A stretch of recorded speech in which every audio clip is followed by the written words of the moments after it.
All right, all right, all right. Listen, forgive me. Forgive me. Naturally, at the last moment, I said, why not just run 2 streams? Why not just run 2 streams? And I know in the past it hasn't really been successful, right? I haven't gotten that lucky.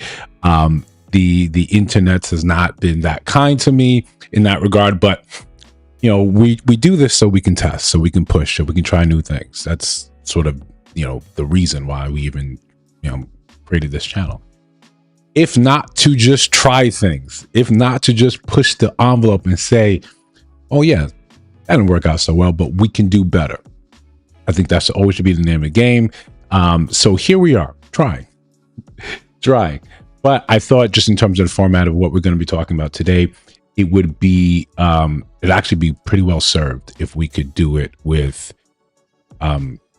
both streams. Just because if people want to see, because we're going to go over the Jubilee, Manson versus the Manosphere versus, or the Red Pillars versus the anti-Manosphere. And sometimes that's best served, right? That's better served with just how it looks, right? So yeah, if you do jump in, yo, what's going on? I'm glad you made it. What we're going to try to do is get this right. So if you are on the vertical, right? If you guys are looking on the vertical stream, cool. If you want a better sort of just viewing sort of pleasure, then hop on over to the horizontal stream. You can just find out, usually if you look at the, well, you know what, if I'm running 2, I don't know how to look. Oh no, that's listen, this is a normal thing that typically happens whenever I'm building this thing out. The name of the game here, right? We always want to see what we can try to sit here and improve and fix and do better. So it's almost like, by now, almost like tradition, that every time we start this damn thing, I'm in the background trying to tweak a few different things, and it typically causes me to start the stream late. Right? And today by far was the latest, so forgive me for that. But like I said, if we're not trying to trick, we're not trying to sit there and yeah, that's another feature like I'm trying to create, where I can highlight your text on the screen, and you know, people can know what we may be specifically talking about right then and there. I think it's cool, right? Just like the, you know, sometimes sitting down and playing with designs, like I think that was cool, right? So I sat down and created it. It's the same thing as when you have a house and you have to repair the pipes. It doesn't increase the value of your house, but it's necessary. You know, it makes things actually work a little better. Yeah, we got to be here for trial and error, right? Before, I didn't think I can make this happen. Right now, I'm doing both scenes. I'm getting both things up at the same time. This is wonderful for me, right? This makes me feel like, oh shit, now we're streamers, right? We're YouTubers. We're doing the damn thing. And that feels good. But listen, don't worry about it, right? The name of the game, you should always be trying to push the envelope and change and fix and try to improve the things that you can. That way, whenever you go back and revisit it, you know you put it to this level of effort.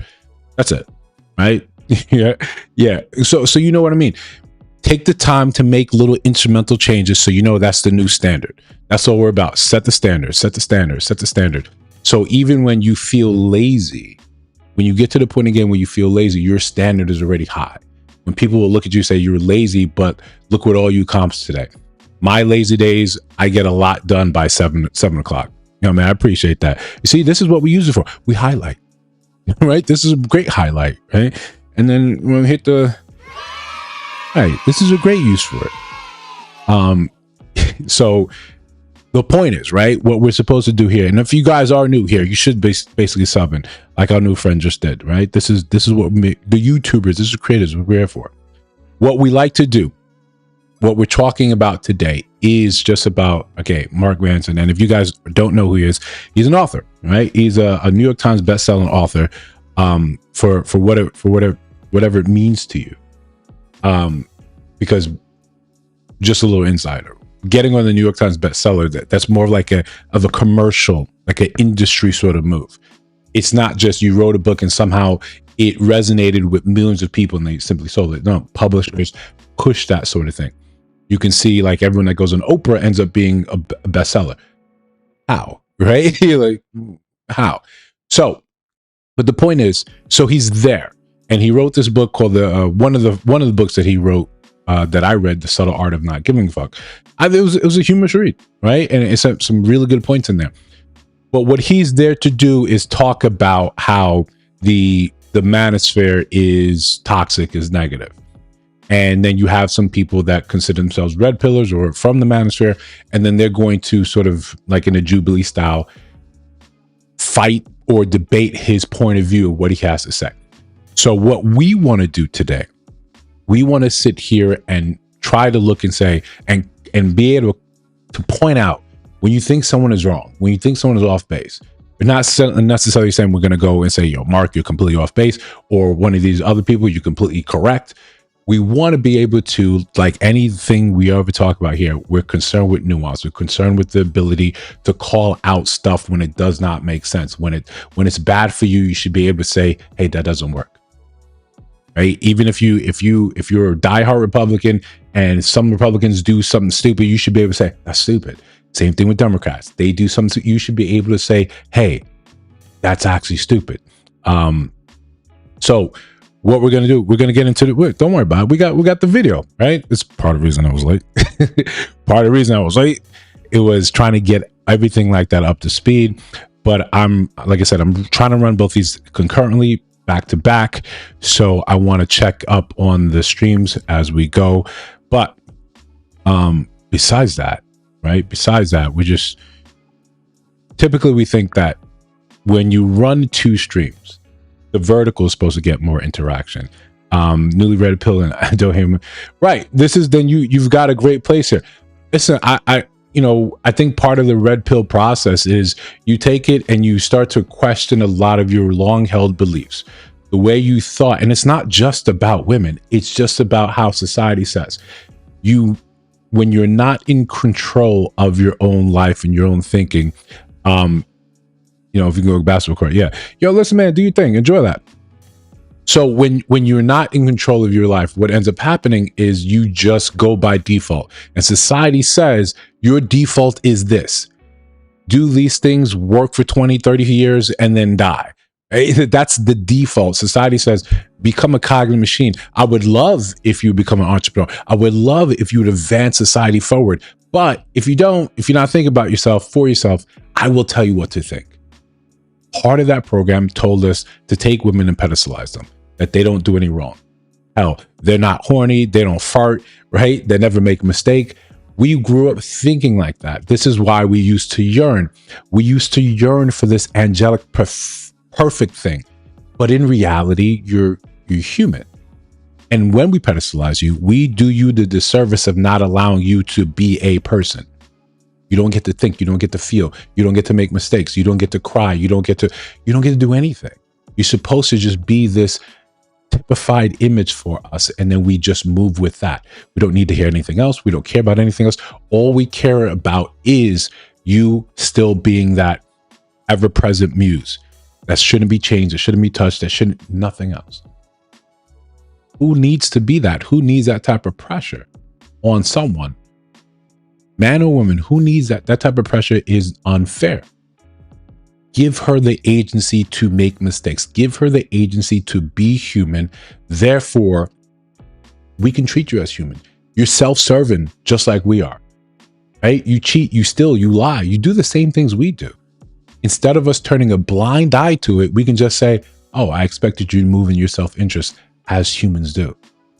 When you overcome that, that is to be praised. Same way a man does it, that is to be praised. But you're going to prioritize different things just like we're going to prioritize different things. But now part of that red pill process is you get angry. You get angry about the lies and that you kind of upheld the entire time. You believed in it and you put it out there as well. So what happens? You get angry. You have this rage moment where you just want to lash out. This is what you see most people get stuck. Most men get stuck in this position where they can't wait to find a position. They can't wait to find a woman to tell them all about themselves. You find them in women's comment sections. You find them yelling and arguing with women. But like most things, like most torturous, terrible things, like if you're going through hell, keep going. You get through that and you realize I was really mad about myself. I was mad at myself that I believed everything that I was being told. Even when I looked and said, none of that shit makes sense. You can go back and look at your old behavior and say, what was I doing? You were probably moving with the best intentions, with the best information you had at the time. You did not realize you were so far off base. You didn't. Now you get a better sense of it. Just like Neo, when he took the pill, when he said, oh, listen, I'm going to show you how deep the rabbit hole goes. And you woke up and now you eat gruel, right? Now you eat gruel. Now that is that's your life. You eat gruel, right? You know, shout out to the new homeowner. Yay, second time over. So yeah, now you're out in the matrix, and now you have this world's responsibility because everyone thinks you are the one. Now you get to decide how your life moves. Before in the matrix, they told you what to do. They told you, and if you got out of line, three white men in suits came, and you know they moved really fast, and sometimes they wiped out your ability to speak. Your mouth's gone. But they're going to tell you what you can do. Here are the laws of society. Here are the bounds in which you can operate. That's the matrix. Now, we started making that synonymous with there's a red pill and the blue pill. Blue pill means just put me back to sleep. Right? Just put me back to sleep. One of the, I forgot his name. One of the characters there, he wanted to just put me back in. Because I came out the matrix. I saw what it was. I don't like it. Tell me to come through a lie. And that's fine for some people. Part of you being red pill, part of you understanding this is saying, okay, cool. This is the way I see these things. Everyone else has their own time and place. What do they say about the red pill? They don't recruit, right? They just accept you when you arrive. A lot of us go through scenarios in which we found out what we were thinking was completely wrong. And it opened us, and this again, the process, ideally, the process is to get you to think for yourself. Now, it's plenty of pitfalls in here because people they're not really accustomed to thinking for themselves. Think about it yourself.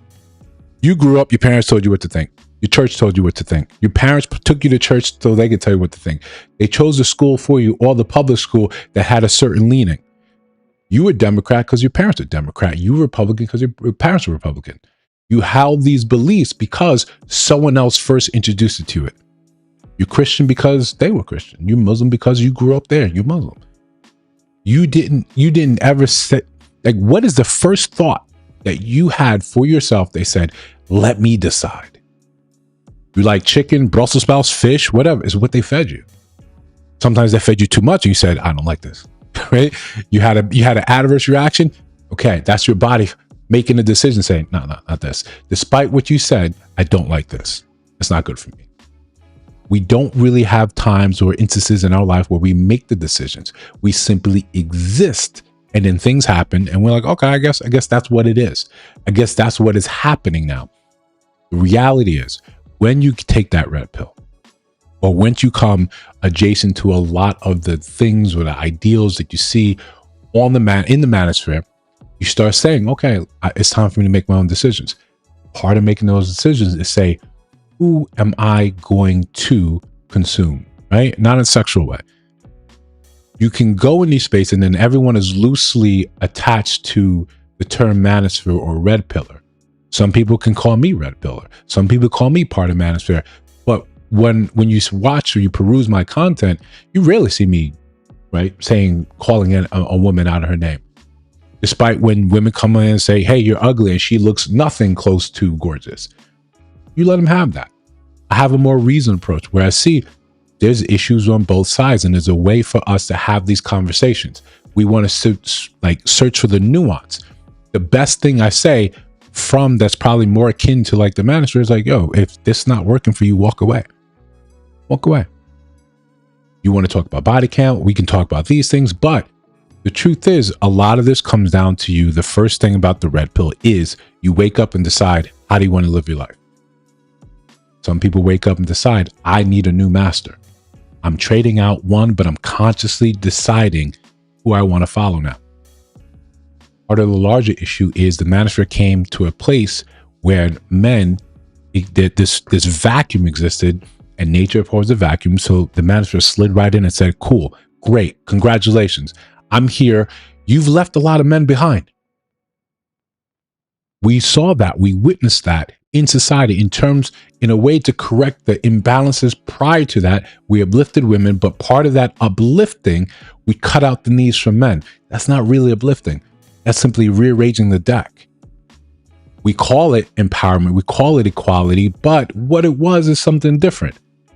I'm going to make you better. I'm going to uplift you in society, but I'm going to tell these men, you can't do this, you're not this. I'm going to take my awareness away from them. So now what do you have from that? Boys can't read. Boys are diagnosed. The comparative lens is always a feminine one. So when boys have trouble sitting down, well, she doesn't. Something must be wrong with him. You overdiagnose them. You drug them. You overmedicate them.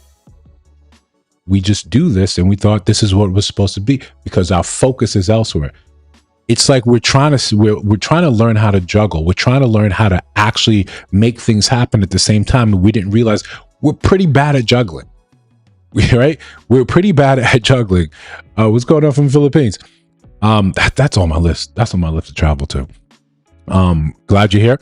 Like if you're new here, again, subscribe to the channel, double tap that screen. When's my little hotkeys are supposed to work? Yeah. So we end up leaving a lot of these men behind. Yes, society completely overcorrected. And in that essence, we're like, but it's for a good cause. It's for a good cause, but it's not. You cannot have one without the other, but we're pretending like we can. So we have now a society that is still in this place where when you devalue men, they call it normal. When you're out here and you say, hey, these men suck, or hate men, you look at that and you say it's normal. You say it makes no difference. No one cares. You have content daily, and you know this is to my discredit because I have to sift through a lot of this because I'm trying to put out a lot of volume every day, right? Every day, every week. You see so much stuff that's just pure misandry. Just and they'll flat out say, I hate men. I hate men. We know that the thumb is still on the scale because you know men can't do that. Men can't talk about you just need to use these women for their bodies. Don't give them commitment, lie to them, steal from them. You have women out here saying, if he invites you to his apartment on day 1, day 2, early, steal from him. You have women doing bad things, drugging men, leaving with their Rolexes and jewelry, and they saying, good. Why did he even invite them up? So where we end up missing the point is when we focus so much heavily on one gender to the detriment, and we get the correction, we can understand that, but we can do two things at once. Hell, we can fight multiple wars at once, can't we? We can do that. So what you end up seeing is the part of the overcorrection is now that this vacuum is being filled, it's being filled by actors, it's being filled by people, streamers, actors, or bad actors, people that are not in line with the messaging that larger society wants you to have, wants you to believe. Larger society wants you to get back on code. Give you an easy example of this to digest. Marvel. For 10 years, Marvel captivated us by doing a very, very simple thing. They took the comic book and they said, do this. All right, do this. Take some creative license here and there. Right? Yeah. Take some creative. I know you got licensures. You can't use some of these characters. You really can't use the X-Men, but do this. Hell, you can't even say mutants. Call them enhanced. Call them enhanced, right? Let's make this happen. Right? We'll make it. We'll find some way. Okay, great. We're here. We got it. Cool. We're all together. We're all in love. We're all happy. And then you started with the messaging. For 10 years, you had us. You could not miss. $1 billion movie, $1 billion movie, $1 billion movie. Now we're at this point where what are we supposed to think? What are we supposed to do? You keep telling us what we should like. You keep telling us what's important to us. And we keep telling you this is not really what we want. At what point do we get a say? At what point do we get back and say, hey, if you're not going to listen to us as men about what's important to us, we're simply going to take the step back. I think that's where we find ourselves. But let me move into this, and I gotta grab my charger because we were doing a lot of stuff out of place. Right, but we're gonna start playing the video for you that know who Mark Manson is. We'll make some time in between where we can jump back in the chat if we have any questions or anything that you particularly want to point out. Of course, I'll be stopping it when I feel like it's appropriate. But let's have a good one. Let's have some interaction in the chat like we started with. And again, I've still got some stuff behind the scenes I got to take care of. So please bear with me, but we're running 2 streams at the same time. But the whole point is, like, we want to have a great conversation here. What has become popularized as the Manosphere define their message around anti-feminism. Women are ruining culture and society. Well, feminism is ruining culture and society. You're kind of look-smaxed right now for your age group. Like, thank you. There's many men in the Manosphere that are spreading a 100% positive message. I think we should have 100 more Andrew Tates. Has feminism held men back, or has the Manosphere distorted what masculinity means for an entire generation? I'm John Regalado, and from Jubilee Media, this is Surrounded, where one brave soul faces a room full of disagreeers. Today we are diving into the Manosphere, feminism, and what being a high-value man actually means. Our guest today is a best-selling author who's made a career out of challenging the way men think about themselves. Mark Manson, welcome to the show. Thank you. Are you ready to debate this circle? I think so. All right, Manosphere folks, are you ready to get into this? All right, let's get started. Hi, I'm Mark Manson. I'm the #1 New York Times best-selling author and a former men's dating and relationship coach. And today... So I think we're going to have to just make sure we break this up before the stream gets angry and says, oh, you got to go, you got to go, you got to go. I actually think we might be good right now. But yeah. The horizontal might be suffering a little bit, but so you get it. This is the lineup. This is how it looks, right? If you guys are, you guys might be fine. So yeah, this is the lineup. This is a score. This is what's supposed to be happening. Glad you made this one. So yeah, you get to see. Hey, okay, this is sort of what we want to call, and this is just me. You can correct me if you think I'm wrong. You think I'm out of line. I think Mark Manson, just like several others, are like Louis Theroux, is sort of the industry sort of trying to reassert itself. What we saw was a lot of, like, we talked about this. I talked about this on a video before. The media, mainstream media, is out of step, right? It's out of step with YouTube streamers. You get that information rapidly. There's a vetting process, there's a spin, there's a lean that happens with mainstream media. The CNN versus Fox, same story, different lean. Same event, what happened, but here's a lean one way or the other. So what we end up seeing is there's a delay. When you can just say what you feel, say what you think, unfiltered, outside of, saying some things that, like Nick Fuentes, might get you canceled, might get you demonetized, you can get your message across very quickly. So that delay that you see with mainstream media and social media is sometimes 5-10 years. Some of the topics that you'll start to see mainstream media talk about have already been talked about again and again and again and again, but they need that time to have that delay. So what you see is essentially hit pieces. I'm trying to get you back in line, and I didn't care. I didn't care until I saw the amount of men, young boys, that did not conform to the way we thought they would. What I mean by that, look at the last election. The amount of young men that were online that voted more Republican, Democrats were shocked. Like, what has happened? Because you were out of step. You were years behind, that the world or the attention of the young has largely shifted online. So where do you end up behind the 8 ball, and now you're trying to say, how can I get them back in line?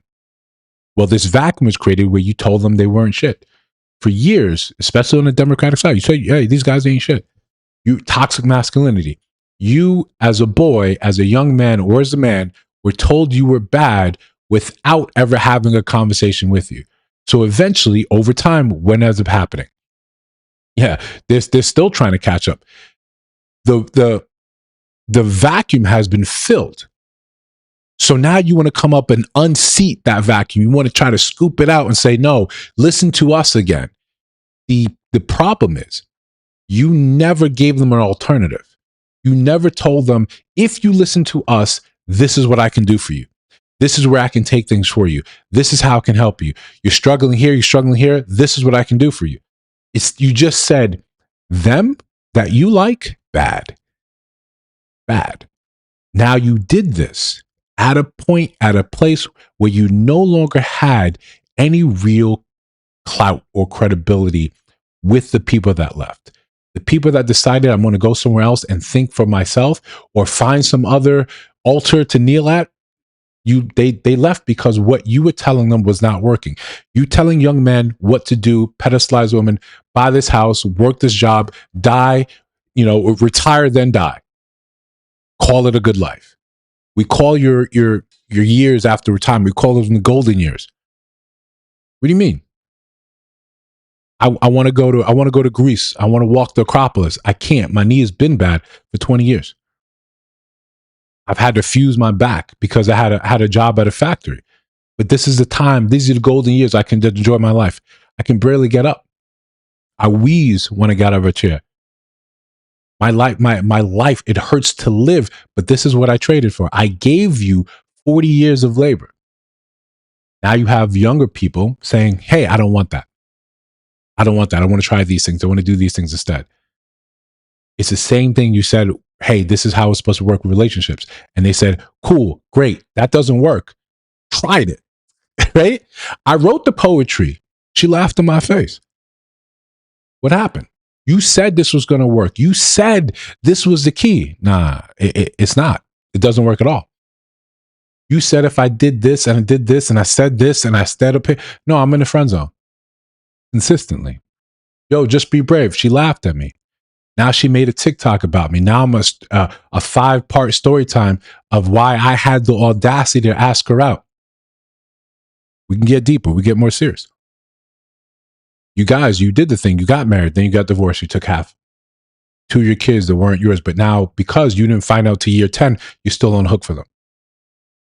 Okay, you stepped up. You played stepdaddy. And then that kid, when they got older, said, I never really cared about you. I never really liked you.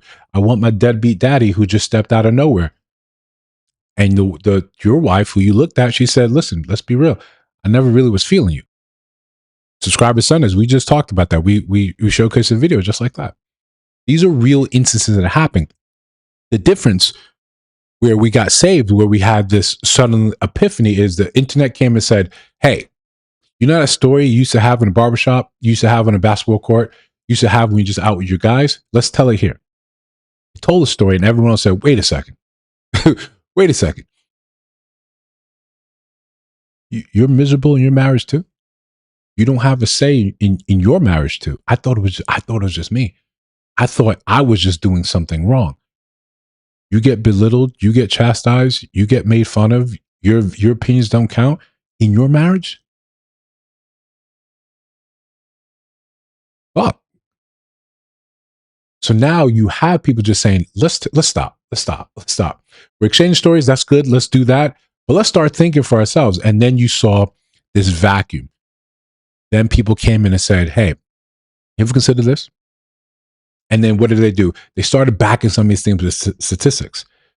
No one knew anything about, no one knew to look at the divorce rates or who initialized the divorce. No one knew to look at that until Kevin Samuels stepped up and said, hey, this is what this data says. No one cared about the single motherhood rate in the Black community versus other communities. No one cared to look at this stuff. Someone came, filled that void. So even if you didn't agree with everything someone said, at least someone was speaking your language. I'll say all that to say, you had several different people that came up to that space, into the Manosphere space. And depending who you were, depending what you listened to, who you resonated with. Among my friends, we had all different ones. Just it kind of came down to our style. Some of the things I liked about Kevin Samuels was style. I liked his cologne. I liked that he dressed up well. Did I agree with everything he said? No, but one of the things that I loved that he said, eat the meat, spit out the bones. Okay, that makes sense. Rather, when you have mainstream society now trying to insert their opinion, they're telling you to believe me in totality. We should never listen to anyone totality, clearly except me. But yeah, you should have the ability to say, that doesn't make sense. Can I challenge that? Can I push us back? Just like I said earlier, when you Republican or Democrat, you should have the ability to come back and say, hey, I don't know about that. I think that's wrong. I think that's incorrect. There should be nothing wrong with you actually trying and do that and pushing back and saying, hey, you guys, you got a couple of things wrong here. This actually might be the truth here.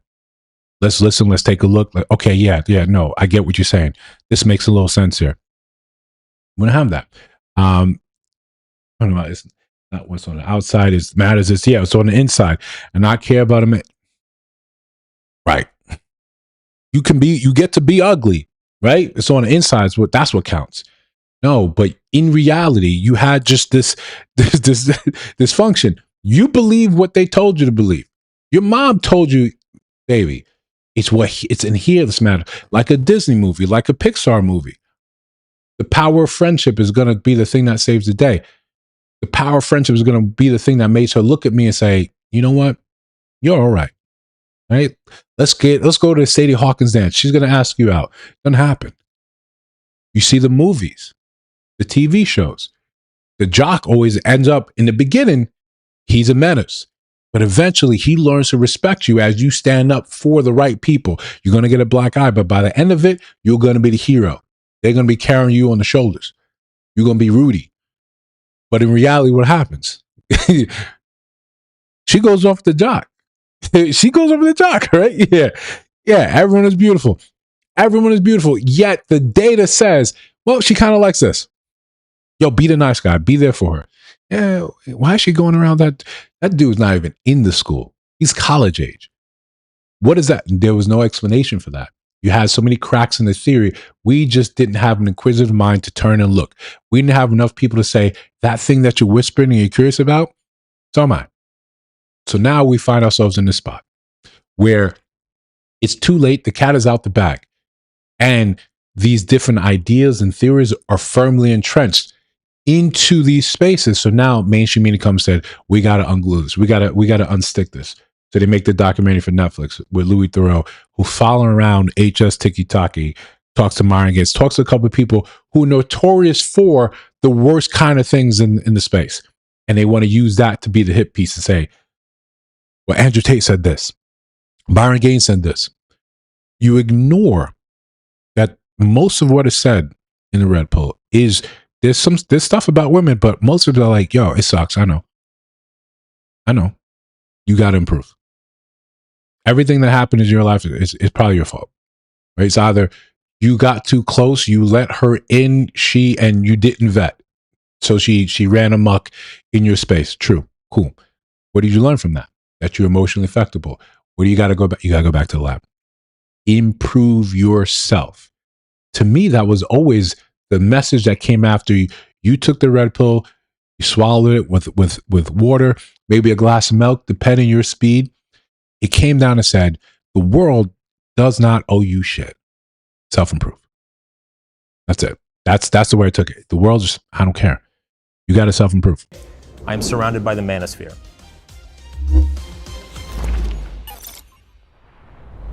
My first surrounded claim is that the Manosphere is a billion-dollar business that profits off keeping men angry and insecure. If you would like to debate this claim, please get to the chair in 3, 2, 1.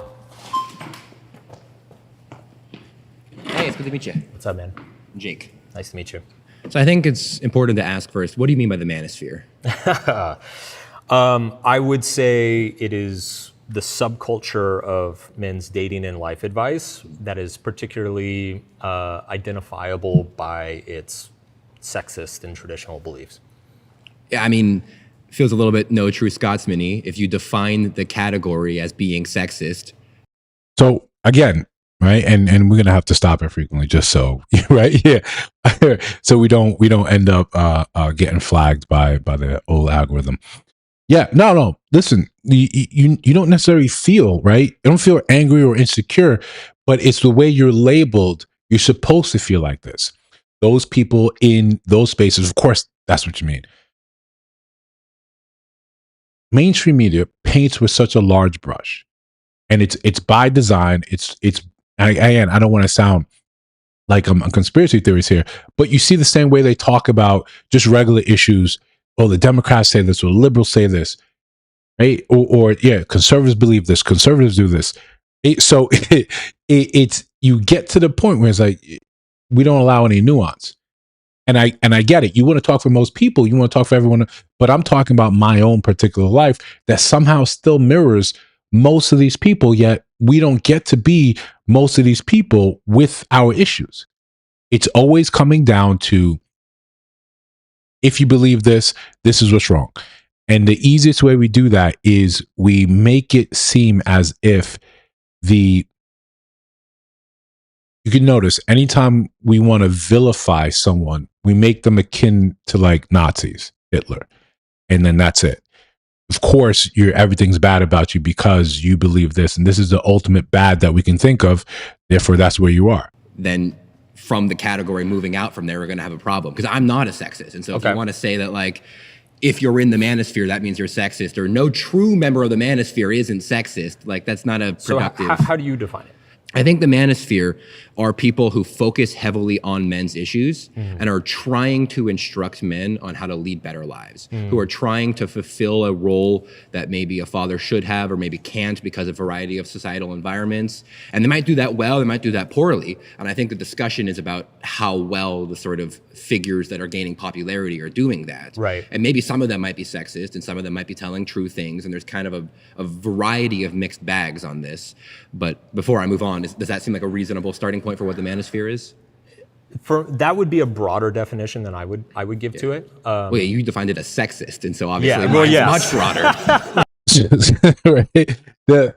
I think sometimes part of the issues when you see these jubilees, you're expecting to meet people who are emotionally affectable, who are so gung-ho and so amped up about a thing, right? Yeah, exactly. You expect someone to come there and say, no, you're absolutely wrong. What he did was perfect. He came in and said, let me first define the terms. If you're having any type of discussion, any type of debate, like we can do right now, who's the GOAT, MJ or LeBron? If we leave it as vague like that, like Mark Manson left it, just vague, then you can come in there and you can decide for yourself upon what terms make sense for you. But if you say, who's the GOAT? Defined by championships. Well, we know we have an answer. We've solidified we codified exactly what we're talking about. These are the terms. So it's beautiful what he's doing. Comes right in there and says, wait, hold up a sec. Hold a sec. Would you agree? This is how I'm defining it. Would you agree? Oh, that's overly broad. You called all these people sexist. Is that not overly broad? And remember, this is a New York Times best-selling author. So you would expect that there'll be some more of an ability to reason, to think, to have these things already thought out. Like, yes. I'm not even in your definition, so that's not. And I am in your definition. Right. So it's. I would say what has become popularized as the manosphere, and maybe my reading is off on this, but it's stuff like the Tate brothers, Myron Gaines, Harrison Sullivan, all the guys featured in the recent documentary that came out, like that kind of brand and flavor of men's advice. And I'll say this too. So back when I was in this industry, and I was giving men advice professionally, there was a pretty clear delineation between the guys who were just genuinely like, hey, let me help you try to get a date. Like, let me help you try to make. It's tough out there. Yeah, like help you get a raise at work, right? Yeah, and there was a gym, get stronger, there was be a more whole confident. subculture of men who really very much define their message around anti-feminism. Women are ruining culture and society. Feminism is ruining culture and society. That doesn't mean all women are, but it does mean feminism is. And I think it's an issue to conflate the idea of like, oh, women are, like women Sure. versus the philosophy of feminism. Sure. See, I love that, right? They always go with the extremes. They don't go with someone just like him that, you don't really know, you don't really see, because what's negative, what bleeds with leads. So you put that in the forefront so it gets more clicks. So part of it is the algorithm. The algorithm wants you to sit there and consume. all algorithms on YouTube, TikTok, Instagram, whatever your flavor, Rumble, whatever your flavor, all they're built to do is for you to stay there. So they're going to feed you things that are controversial because it holds your attention. You don't, outside of dog videos and baby videos, you don't really sit there and watch. Maybe it's something particularly is your speed, but if it's negative, yeah, you'll watch it. You'll watch it. So it pushes this forward, and this is just a natural consequence of how the algorithm works. Right? It's not just this trying to highlight, a misogyny or misandry. This is how it works. So where we find ourselves in this position, in this fight, where, hey, listen, this isn't really working. This isn't really happening. But let me delineate what I'm talking about here. Women aren't the issue. The ideology of some parts of feminism became problematic. It went off the rails.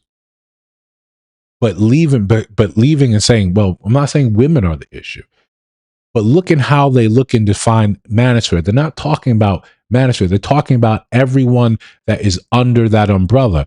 That becomes a term, right?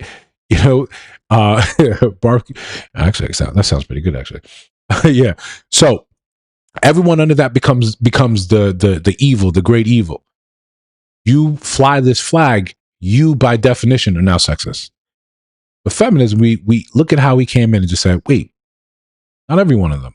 Not everyone of them. I can't speak to that. You could have male feminists who I think are often more destructive for culture than female feminists are. Right. And you could have women who are not feminists. And so on both ends, I think that's a conflation not to make. Okay. So my claim specifically is about the men in this space who their primary message towards men is that of anger, that of selfishness, empowerment through intimidation and domination of others. I think there's a lot of different things there. I think there are a lot of things that you should be angry about. Okay. But that doesn't mean that you should be a victim. And I think that... So just the way Mark described that, domination, you're starting to go into the fringes, right? To the fringes of the space.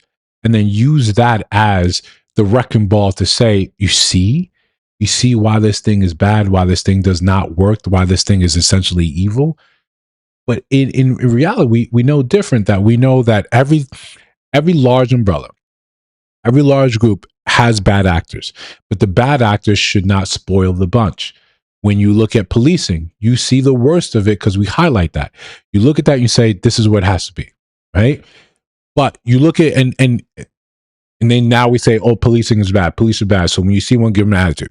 NWA, we see that. We see the same thing in the Black community, right? You're as bad as the worst things we see. But there's certain times when we don't do that, when there's a vested interest in us not doing that. And I hate to sound like this is a sort of a conspiracy sort of live stream, but we don't really do that with white men. We don't look at you and say you're the worst of your kind. We don't do that with religion. We don't do that with Catholicism, even though you have documented history of this happening amongst priests and young boys. We don't say the entirety of the thing is doomed. So we need to pay attention when we pay special attention to vilifying certain aspects, till saying, hey, these people are bad, these people are wrong. That becomes more telling to us. That becomes, okay, there's a concerted effort here because I want you to think, I want you to feel like this. Just because a certain society has decided that the future is female, has decided to instruct men from a very young age, has removed fathers from the home, has used various incentive programs to encourage single motherhood rates, has made it such that boys are told from age 7 that the fundamental way to view history is a patriarchy. And because other men used to be bad, which I think is even debatable a claim on its own, that you therefore are bad as well. And I think that there's a lot of things that you should be angry about. And if you have a young boy who's going through that, if you have gone through that, these are things you should be angry about. That doesn't mean you should be selfish. Right. Same thing, idea of like, you shouldn't intimidate and you shouldn't lead with force, but it doesn't mean you shouldn't be a dominating figure. It doesn't mean that you shouldn't lead with a positive masculine leadership of what that is. It is a dominant. And if you have a young boy who's going through that, if you have gone through that, these are things you should be angry about. That doesn't mean you should be selfish. Right. Same thing, idea of like, you shouldn't intimidate and you shouldn't lead with force, but it doesn't mean you shouldn't be a dominating figure. And I think the good manosphere figures, I mean, you named a couple of them, whether they're good or bad, I don't want to mention the personal lives of those people, but the message of like, shut up, go to the gym. I'm sorry your life is hard. And you should be angry about that and you should fight back, but you need to channel that into, you know, talking to that pretty girl anyway. And being strong anyway. I want to make 2 points. One is that I think